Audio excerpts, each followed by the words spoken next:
very few corporations in the world have been able to adopt the new technology that is killing their traditional business model.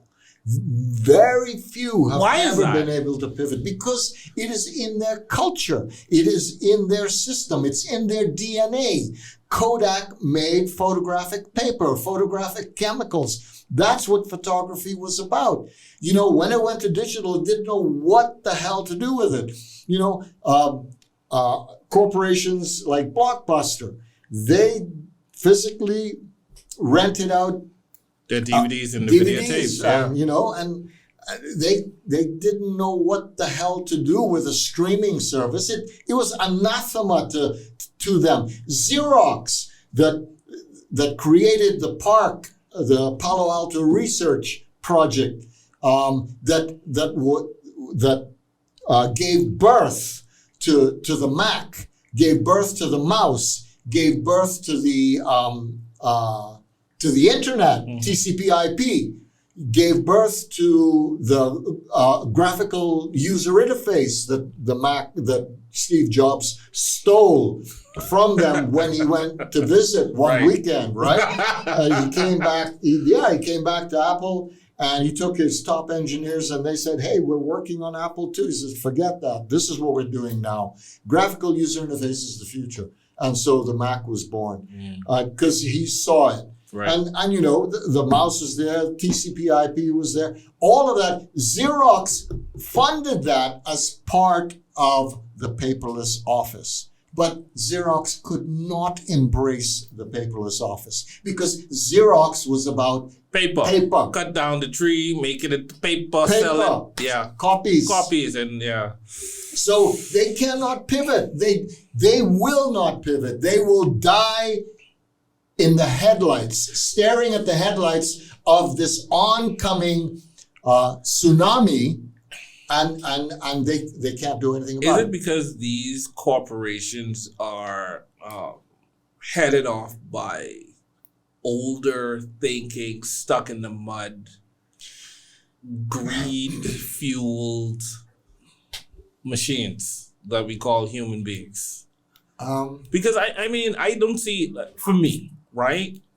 Looking at both, understanding and being principled and anchored in one and seeing the potential in the other, I cannot see anybody that is about making money and a shit ton of it, not being able to not only pivot, but be the one. Because there's no reason with MasterCard, Chase, and all these banks that have been around for hundreds of years, for there to even be a Binance, for there to even, like, this isn't like you allowing them to play with a couple $1 billion and you know what you could do with it.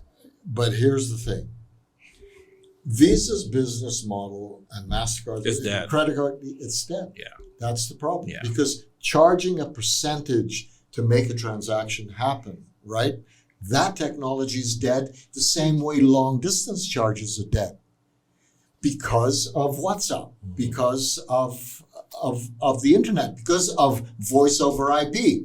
So the technology killed it, and there's nothing they can do about it. So now they might, we will adopt Bitcoin as a payment layer.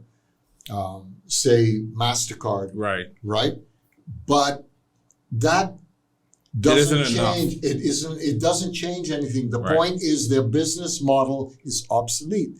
Their business model is a dinosaur. It's finished. And that's the problem. When your business model is going to die because of changes in technology, it's very difficult for anyone to wrap their head around it and figure out, what are we going to do next? How, if all of what we do, of our culture, everything is going away, what do we do? How?